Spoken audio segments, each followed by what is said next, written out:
എൻഡിഎയുടെ തെരഞ്ഞെടുപ്പ് പ്രചാരണങ്ങൾക്കായി കേന്ദ്ര ആഭ്യന്തരമന്ത്രി അമിത്ഷാ കേരളത്തിലെത്തി. സംസ്ഥാനത്ത് നാളെ മുതൽ 2 ദിവസം പര്യടനം നടത്തും. നാളെ രാവിലെ 10 മണിക്ക് ബേപ്പൂരിൽ റോഡ് ഷോ. വിവരങ്ങളുമായി കോഴിക്കോട് നിന്ന് ദീപക് ധർമ്മടം ചേരുന്നു. ദീപക്, അമിത്ഷാ കേരളത്തിലെത്തിയിരിക്കുന്നു. എന്തൊക്കെയാണ് അദ്ദേഹത്തിന്റെ തുടർന്നുള്ള പരിപാടികൾ? ദിലീപ് കുമാർ, പ്രധാനമന്ത്രി നരേന്ദ്രമോദിക്ക് തൊട്ടു പിന്നാലെ തന്നെ കേന്ദ്ര ആഭ്യന്തര മന്ത്രി അമിത്ഷായും കേരളത്തിലേക്ക് എത്തുന്നു. പ്രധാനമന്ത്രി ഇന്ന് തിരുവനന്തപുരത്ത് തെക്കൻ കേരളത്തിൽ പര്യടനം നടത്തി.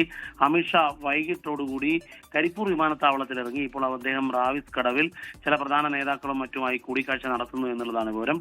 നാളെ കാലത്ത് ആദ്യത്തെ പരിപാടി ബേപ്പൂരിലാണ്. ബേപ്പൂരിൽ പ്രകാശ് ബാബുവിന് വേണ്ടി BJP സ്ഥാനാർത്ഥിക്ക് വേണ്ടിയുള്ള റോഡ് ഷോ ആണ് ആദ്യത്തെ പരിപാടി. ഇത് കഴിഞ്ഞ് അമിത്ഷാ നീങ്ങുന്നത് കുന്നത്തുനാട് മണ്ഡലത്തിലേക്കാണ്. കുന്നത്തുനാട് മണ്ഡലത്തിൽ നിന്നും നേരെ തിരുവനന്തപുരം കാട്ടാക്കടയിൽ PK കൃഷ്ണദാസിന് വേണ്ടിയുള്ള അവിടെ ക്രിസ്ത്യൻ കോളേജ് ഗ്രൗണ്ടിൽ കാട്ടാക്കടയിൽ പൊതുസമ്മേളനത്തിൽ അമിത്ഷാ സംസാരിക്കും. അതിനുശേഷം രാത്രി വൈകി അദ്ദേഹം അവിടെ തിരുവനന്തപുരത്ത് തന്നെ പ്രവാസികളുടെ ഒരു പ്രത്യേക യോഗത്തിൽ കേന്ദ്ര ആഭ്യന്തരമന്ത്രി നേരിട്ട് പങ്കെടുക്കുന്നുണ്ട്. അത് കഴിഞ്ഞ് പിറ്റേ ദിവസം, അതായത് ഏപ്രിൽ 6-ന് ഹരിപ്പാടാണ് അദ്ദേഹത്തിന്റെ പരിപാടി. ഹരിപ്പാട്ടെ പരിപാടി കഴിഞ്ഞ് അദ്ദേഹം 2 മണിയോടുകൂടി തിരുവനന്തപുരം വിമാനത്താവളത്തിൽ നിന്നും ഡൽഹിയിലേക്ക് തിരിക്കും.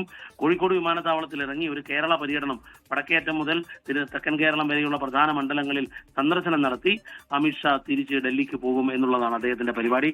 ഏതായാലും BJP കേരളത്തിൽ വളരെ കൃത്യമായ ലക്ഷ്യത്തോടു കൂടിയുള്ള ഒരു പ്രവർത്തനത്തിലാണ് എന്നും ചില ലക്ഷ്യങ്ങളും കണക്കുകൂട്ടലുകളും ഉണ്ട് എന്നുള്ളതുമാണ് പ്രധാനമന്ത്രിക്ക് തൊട്ടു പിന്നാലെ അമിത്ഷാ കൂടി എത്തുമ്പോൾ അത് വ്യക്തമാക്കുന്നത്. ദിലീപ് കുമാർ.